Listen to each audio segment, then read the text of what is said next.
Good evening, everybody. How are you? Jeff Gilman of Solid Canine Training with my What Would Jeff Do dog training tip of the day. Tip number 119.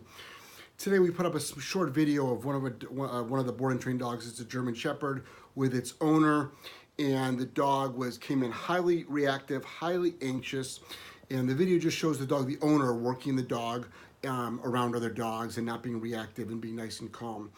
And a valid question, somebody said, is there a video you have that shows how you did this? And my response was, which can sound snarky, but it's like all of our videos. And I just want to make sure that everybody understands this. It's everything put together. There's no one video, there's no one protocol, there's no one procedure that's going to get your dog from point A to point B, from a place of reactivity and anxiety to non-reactive and calm. It's everything. But a little bit of a sort of an in-your-face kind of statement as well, because that's sort of what I do. Believe it or not, through punishment is how the dog got there. Now, that's not all we do. Only 10% of what we do is punishment. But I really need to clarify, in order to stop all these unwanted behaviors, there has to be a punishment component. Of course we use rewards. Everybody uses rewards, but nobody wants to talk about punishment. And then on another note, whenever you see a dog doing like a 2-hour duration place command and you're like, gosh, that seems like a long time, or oh my God, the dog is bored. Whenever you hear about us saying the dogs are not allowed to sniff or mark on walks and they have to be focused on the handler, a lot of times folks will say, well, that doesn't seem like any fun. A lot of times when we're like, the dog has to do this, you're like, geez, that seems a little bit intense. And then when we talk about punishment, people are thinking, you don't need to use punishment, da da da da. Well, and this is not directed towards this person that posted this, but this is just a general statement. You like the results that we get, but a lot of people struggle with the methodology. You can't have both. You can't.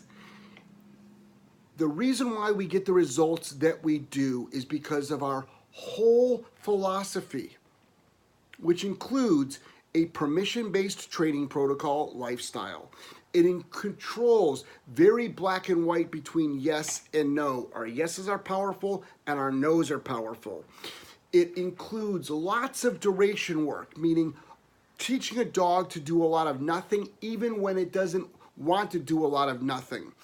And it absolutely includes punishment. And again, I talk about this every day because everybody needs to learn how to properly punish their dogs. Most people don't know how to do it. Most people don't know how to reward their dogs properly. In fact, most people reward their dogs and they end up training and reinforcing unwanted behaviors. And I talked about that last night in the reactivity video.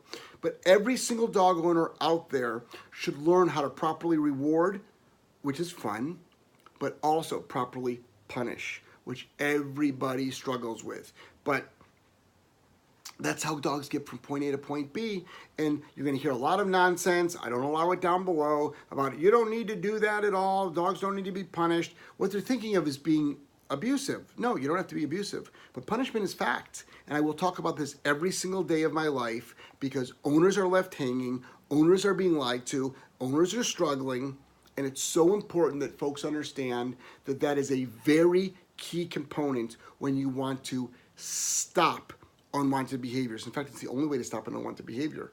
Add or subtract something to diminish a behavior. It's called punishment. Look it up. Jeff Gelman, Solid Canine Training, madly in love with you. I'll talk to you tomorrow.